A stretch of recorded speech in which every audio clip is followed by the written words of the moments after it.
Hi hello' welcome to my YouTube channel. মই এতিয়া আছোঁ ঘৰতে। আজি আৰু কি ক'ব, ছানডে বুলি ঘৰতে আছিলোঁ। আজি মোৰ গাহৰিটো মৰি থাকিল। মই লৈছিলোঁ 2000 টকা দি গাহৰিটো। কি ক'ব, একমাহ হৈছে গাহৰিটো কিনা, মাত্ৰ অলপ ডাঙৰ হৈছিলে, কিন্তু কি ক'ব, দুখৰ কপাল, গাহৰিটো মৰি থাকিল। কি ক'ব, উপায় নাই। এই চব তাকবীৰ কা খেল হে, हम लोग क्या करेंगे।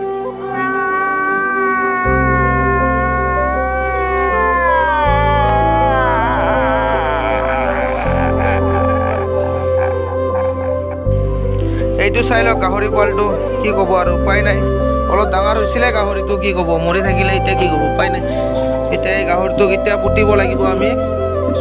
ফাইনেলি গাঁটা খান্দি থকা হৈছে গাহৰিটো পুতিবৰ কাৰণে। চাই লওক আপোনালোকে, দুখ লাগে। কি ক'ব, উপায় নাই। মানুহ হোৱা হ'লে আজি কান্দা কাটা লাগিল হয়। গাহৰিটো মৰাৰ কাৰণে কোনে কান্দিব? সিহঁতৰতো কোনো নাই কান্দিব লগা। উপায় নাই আৰু, দুখৰ কপাল। কি ক'ব, কষ্টৰ টকা গ'ল আৰু। বেয়া লাগে যেনিবা, কি কৰিম। কি বা হ'ল, হঠাৎ মৰি থাকিল গাহৰিটো। এয়া কি ক'ব, গাহৰিটোক এতিয়া আমি লৈ যাই আছোঁ। এখেতক এতিয়া পুতিব লাগিব। কি ক'ব, উপায় নাই, দুখৰ কপাল। কি ক'ব, পইচাবোৰ এনেই গ'ল আৰু, কষ্টৰ টকা। কি ক'ব, বেয়া লাগে।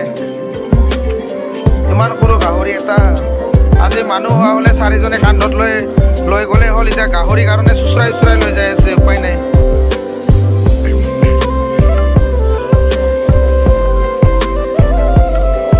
ফাইনেলি এইটো আমাৰ নিজৰা। ইয়াতে বাৰিষাত এনেকুৱা পানী হয়, আপোনালোকে দেখা পাইছে চাগে। কিছুমানে মোৰ হোৱাটছআপত ষ্টেটাছ ৰাখোঁ মই, আপোনালোকে গম পায়।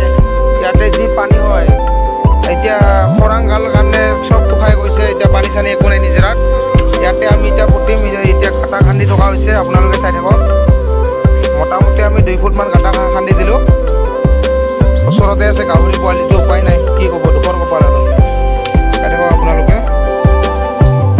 এইবিলাক চব বালু ওলাইছে, নিজৰাৰ কাৰণে বালু ওলাইছে। এইবিলাক চব বালু মাটি। চাওক, ইয়াতে এনে বাৰিষা কালত যেনেকুৱা পানী হয়, আপোনালোকে চাই থাকক। 5 ফুটৰ এই ৱালটো আপোনাৰ 4 ফুট আছে। 4 ফুটক লাগি পানী হয়। এতিয়া বৰষুণৰ ছিজন নাই কাৰণে চব পানী শুকাই গৈছে। বাৰিষাত বহুত পানী হয়। এইটো নিজৰা হয় এটা। এইটো আমাৰ ঘৰৰ পিছফালেদি বৈ গৈছে, এইটো নিজৰাটো। এতিয়া গাঁটা খান্দি থকা হৈছে। এতিয়া গাহৰিটো ইয়াতে পুতিম, উপায় নাই। কি ক'ব, চাই থাকক আপোনালোকে।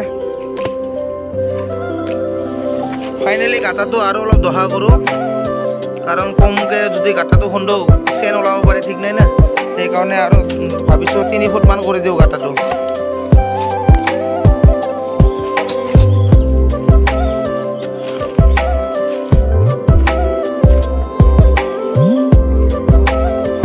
এইটো হ'ল আমাৰ 1 নম্বৰ কুঁৱা। এইফালে পূৰা লাগি আছে টিভি চোৱাত।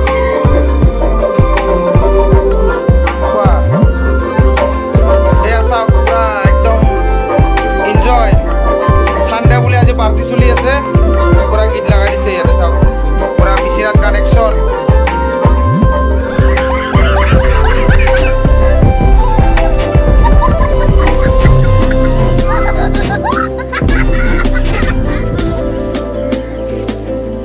ফাইনেলি আমি এতিয়া ৰচা খুলি আছোঁ গাহৰিটোৰ, কাৰণ মানুহে কয় মৰিলে বোলে একো বস্তু লগত যাব নালাগে, মানুহ হওক বা জন্তু হওক। সেইকাৰণে আমি গলৰ ৰচাটো খুলি আছোঁ এতিয়া বৰ্তমান। কাৰণ মৰা মানুহৰ লগতো কাপোৰ থাকিলে মানে কাপোৰেদি নজ্বলাই মৰা মানুহকো। সেইকাৰণে আমিও এতিয়া জন্তুটোৰ গলৰ ৰচাটো খুলি আছোঁ এতিয়া বৰ্তমান।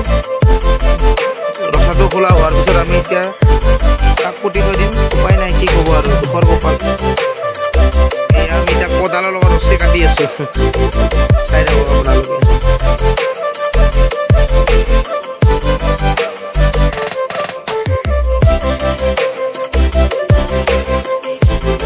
কি ক'ব, দুখৰ কপাল, জীৱ জন্তু।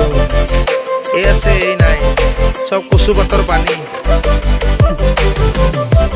আজি আছে, কালি নাই। মানুহৰ জীৱন এনেকুৱাই। আমি বা কেনেকুৱাকে মৰোঁ।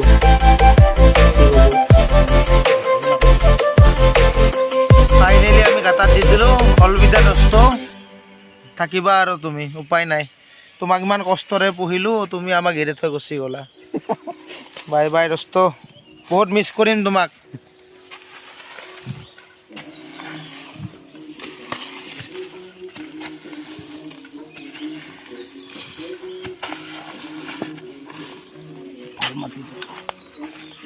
কিন্তু মাটিটো ভালো মাটি না আছিলা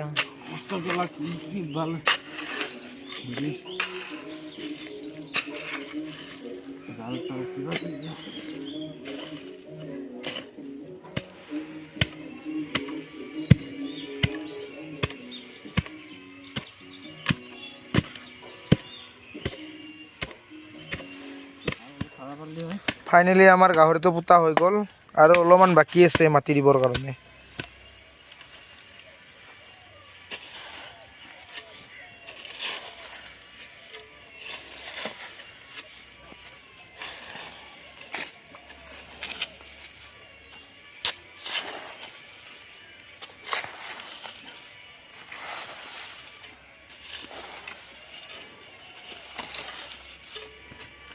বাই বাই টাটা অলবিদা দোস্ত তুমি থাকিবা আৰু তাতে সোমাই